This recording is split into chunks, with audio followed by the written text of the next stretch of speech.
말씀은 신명기 22장 1절에서 12절까지 말씀입니다.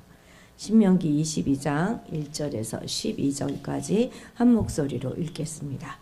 신명기 22장 1절에서 12절까지입니다.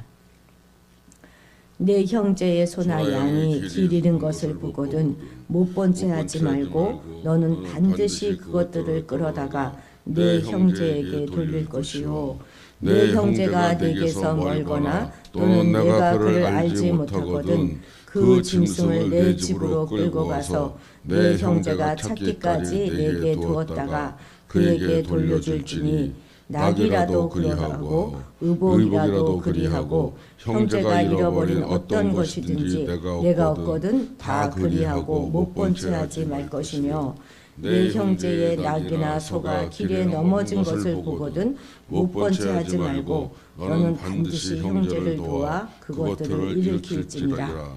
여자는 남자의 의복을 입지 말 것이요 남자는 여자의 의복을 입지 말 것이라. 이같이 하는 자는 내 하나님 여호와께 가증한 자이니라. 길을 가다가 나무에나 땅에 있는 새의 보금자리에 새 새끼나 알이 있고 어미새가 그의 새끼나 알을 품은 것을 보거든 그 어미새와 새끼를 아울러 취하지 말고 어미는 반드시 놓아줄 것이요 새끼는 취하여도 되나니 그리하면 내가 복을 누리고 장수하리라. 내가 새 집을 지을 때에 지붕에 난간을 만들어 사람이 떨어지지 않게 하라. 그 피가 내 집에 돌아갈까 하노라. 포도원에 두 종자를 섞어 뿌리지 말라. 그리하면 내가 뿌린 씨의 열매와 포도원의 소산을 다 빼앗길까 하노라. 너는 소와 나귀를 결의하여 갈지 말며 양털과 배실로 섞어 짠 것을 입지 말지니라. 너희는 너희가 입는 겉옷에 내 귀에 술을 만들지니라. 아멘. 아멘. 네, 우리가 오늘 읽은 신명기 22장에는 여러 가지 법 규정들이 모여 있는데요. 주로 이웃을 대하는 그런 자세에 관하여, 그런 태도에 관하여 말하고 있습니다. 이웃을 대하는 그 자세의 기본은 내가 대접받고자 하는 대로 남을 대접하는 그것입니다. 이것은 예수님의 가르침이기도 하지 않습니까? 그런데 이것이 바로 기독교가 말하고 있는 이웃사랑의 기본 정신인 것입니다. 이처럼 내 마음을 살피듯이 세심하게 지체의 형편을 살리는 것, 그것이 바로 언약 공동체라는 것이죠. 만약 우리 모두가 이렇게만 살아간다면 우리 안에 그런 분쟁이 일어날 수가 없겠죠. 우리 1, 2절 같이 읽겠습니다. 내 형제의 소나 양이 길을 잃은 것을 보거든 못 본 채 하지 말고 너는 반드시 그것을 끌어다가 내 형제에게 돌릴 것이요. 예. 2절도 같이 읽읍시다. 시작. 내 형제가 내게서 멀거나 또는 내가 그를 알지 못하거든 그 짐승을 내 집으로 끌고 가서 내 형제가 찾기까지 내게 두었다가 그에게 돌려줄지니. 아멘. 지금 1절부터 4절까지 해서요. 못 본 채 하지 말고 하는 것이 이제 3번이나 나옵니다. 그러니까 못 본 채 하는 것이 얼마나 나쁜 거라는 거예요. 그런데 우리는 얼마나 못 본 채 하고 싶을 때가 많습니까? 그런 여기서 말하고 있는 형제라고 하는 것은 혈족만 말하는 것이 아니라 이스라엘 그 동족을 모두 가리킵니다. 고대 사회는 친족끼리 이렇게 모여 있었기 때문에 잃어버린 그 소나 양의 주인이 누구인지 금방 알 수 있었을 것입니다. 그래서 그런지 1절에서는 그 길 잃어버린 소와 양이 누구 것인지 안다는 것을 전제로 하고 있습니다. 또한 본문은 너와 너 형제가 어떤 관계인지, 그러니까 서로 분쟁 가운데 있는지 아니면 좋은 관계를 유지하고 있는지는 그것에 대하여는 서술하고 있지 않습니다. 그와 어떤 관계이든지 상관없이 반드시 주인을 찾아주어야 한다는 것이죠. 이 원칙은 짐승뿐만 아니라 다른 모든 것에도 다 그렇게 적용되어야 합니다. 그래서 3절에서는 그것이 의복일지라도 또한 그가 형제가 잃어버린 어떠한 것이라도 다 동일하게 행하라 이렇게 말씀하시죠. 2절에서는 당장 돌려줄 수 없는 그런 상황을 가정하고 있습니다. 그것은 집이 너무 멀거나 아니면 그 주인을 알지 못할 때입니다.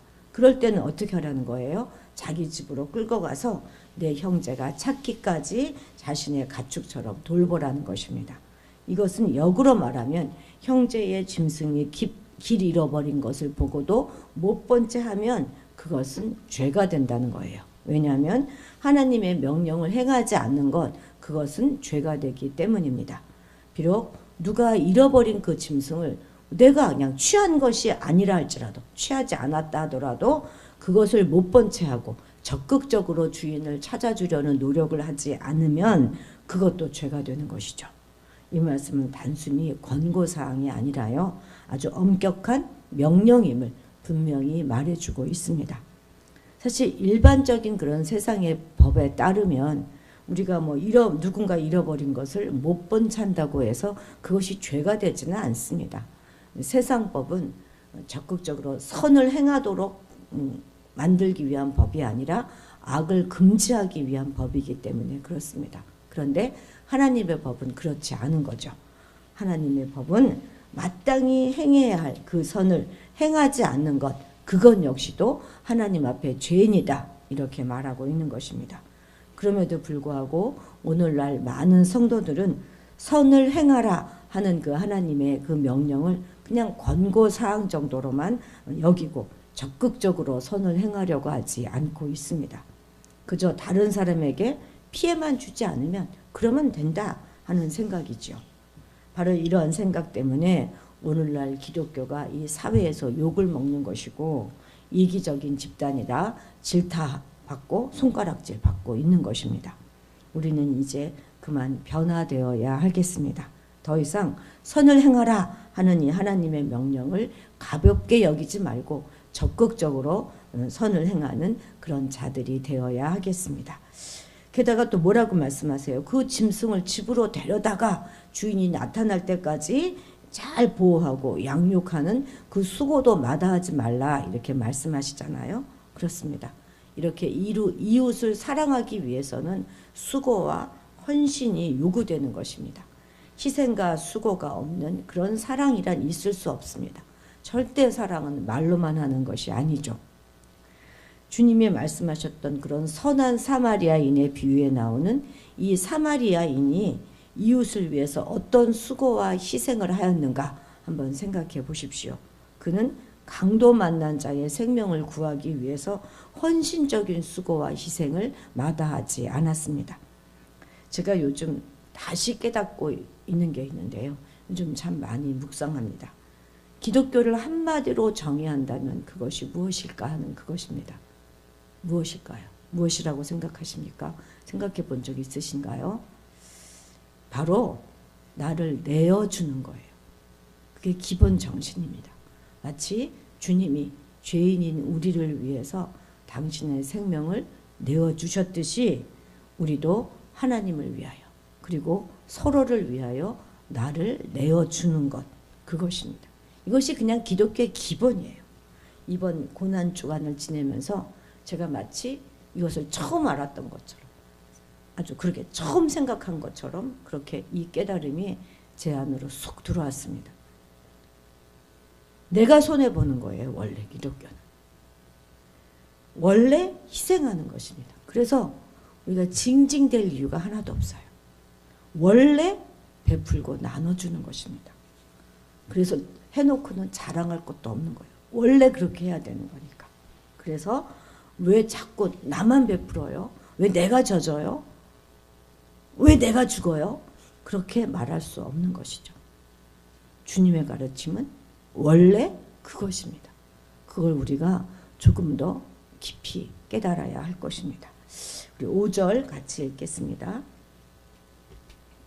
여자는 남자의 의복을 입지 말 것이요 남자는 여자의 의복을 입지 말 것이라.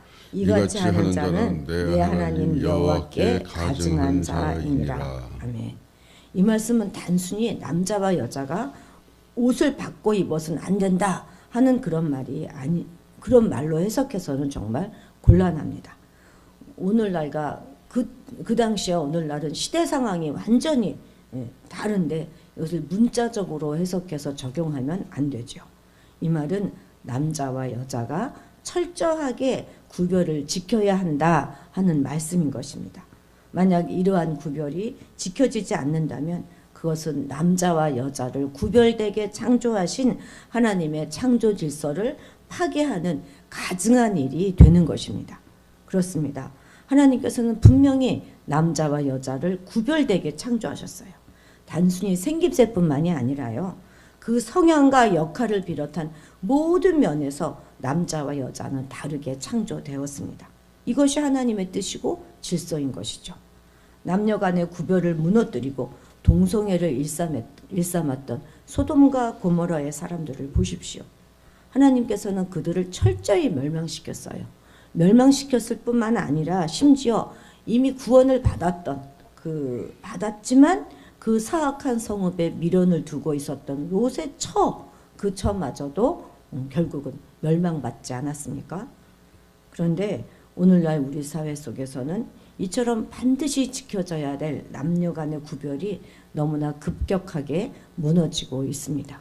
게이와 레즈비언들이 막 급증하고 있고 동성애가 아주 공공한 사회 현상으로 자리 잡고 있습니다.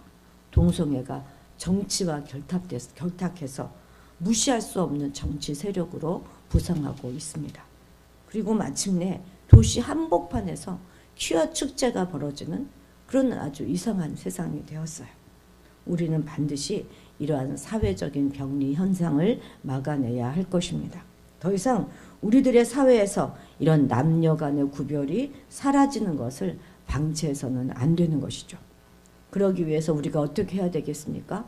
그 누구보다도 우리 자신이 가장 남자다운 남자, 여자다운 여자가 되어야만 하는 것입니다. 그래서 이 사회에 속한 모든 사람들이 가장 남자다운 남자가 또 가장 여자다운 여자가 아름답다 하는 그런 인식을 다시금 회복할 수 있도록 해야 하는 것입니다. 우리 어린 다음 세대들도 그렇게 알고 자라나야 하는 것이죠.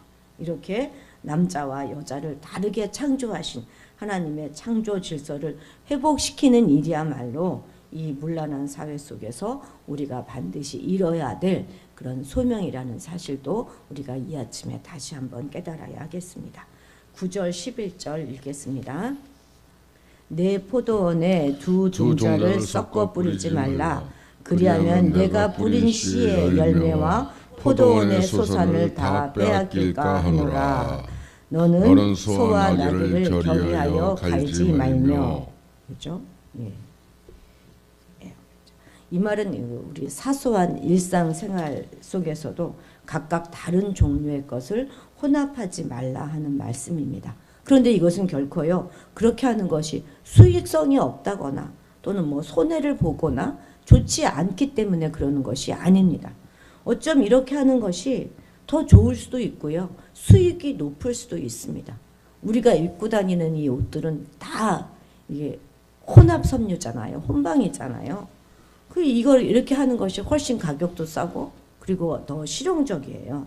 그런데도 이렇게 말씀하시는 것은 왜 이렇게 말씀하시겠습니까?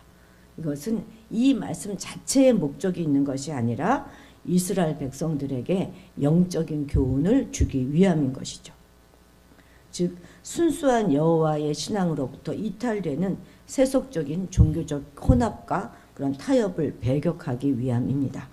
실로 이 종교적인 그런 혼합이나 타협은 이스라엘이 가나안에 들어가자마자 그냥 거기에 빠지기 쉬운 유혹으로서 가장 경계해야 될 그런 대상이었기 때문입니다.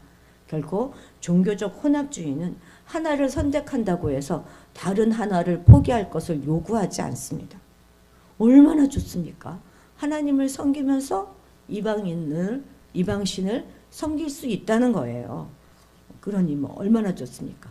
풍요의 신이고 다산의 신이고 농경의 신인 바알을 섬기면서 그 당시 그들이 전쟁의 신, 산의 신이라고 알고 있었던 하나님도 섬길 수 있다면 정말 일석이조가 아니겠습니까?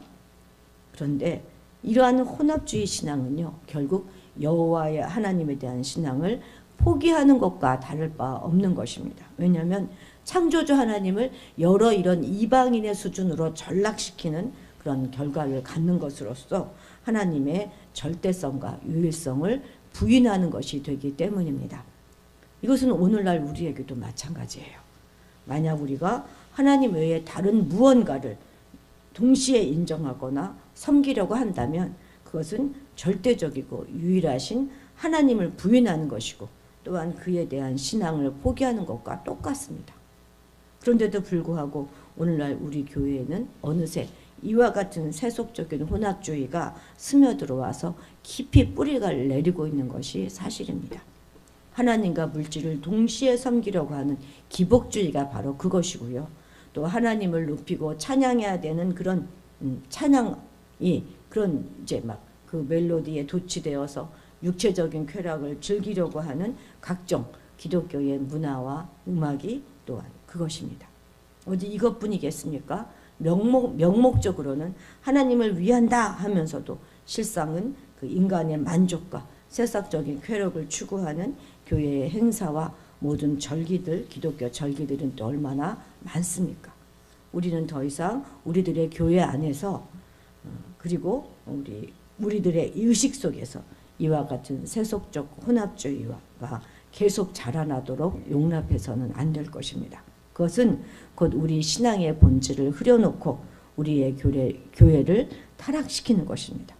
우리는 오직 하나님만을 섬기는 타협 없는 그런 신앙을 회복해야 할 것입니다.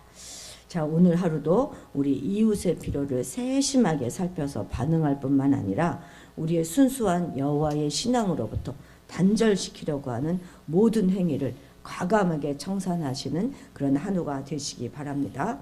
우리의 생각과 삶 그리고 교회에서 가정에서 일터 속에서 혼합주의와 타협주의를 전부 몰아내므로 참된 하나님의 백성으로 인정받고 하늘로부터 임하는 모든 하나님의 축복을 받아 누리시는 여러분들이 되시기를 바랍니다. 기도하시겠습니다.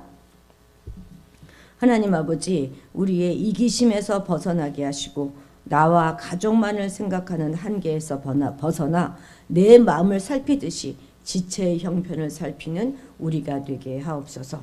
하나님께서 우리에게 허락하신 창조의 질서를 따라 순종하며 무분별한 혼합주의 신앙에서 벗어나 오직 여호와 신앙으로 살아가게 하옵소서. 세속적인 문화 속에서 더욱 예민하게 하나님의 것과 세상의 것을 구별하게 하시고 실수로라도 세상의 것을 무분별하게 받아들이지 않으므로 우리의 사소한 일상의 삶조차에도 세상과는 전혀 다른 삶의 방식으로 살아가는 우리가 되게 도와주옵소서. 감사드리며 예수님의 이름으로 기도드렸습니다. 아멘. 오늘은 우리 이웃을 위해서 또 친지들을 위해서 기도하는 날입니다. 또한 이제 얼마 남지 않았죠. 22대 총선을 위해서. 그 총선이 공정한 선거가 되고 정말 바른 일꾼들이 선출되도록 어쩌면 우리 나라에 주어진 마지막 기회일 수도 있습니다. 정말 이것을 위해서 기도해 주시기 바랍니다. 그리고 주일 예배 위해서 기도해 주시고 우리 아동부 어린이들을 위해서 기도해 주시기 바랍니다. 지난 주일날 계란 가지고 나가서 전도하라 그랬더니 얼마나 신이 나서 저를 뛰어나가서 막 얼굴이 뻘개질 때까지 그냥 막 돌아다니면서 아이들이 전도하더라고요. 어떻게 그렇게 예쁠까요? 하나님 보시기도 정말 예쁠 것 같습니다. 이 아이들을 위해서 우리 기도해 주시기 바랍니다. 우리 주님의 이름을 크게 부르고 기도의 자리로 나아가도록 하겠습니다. 주여!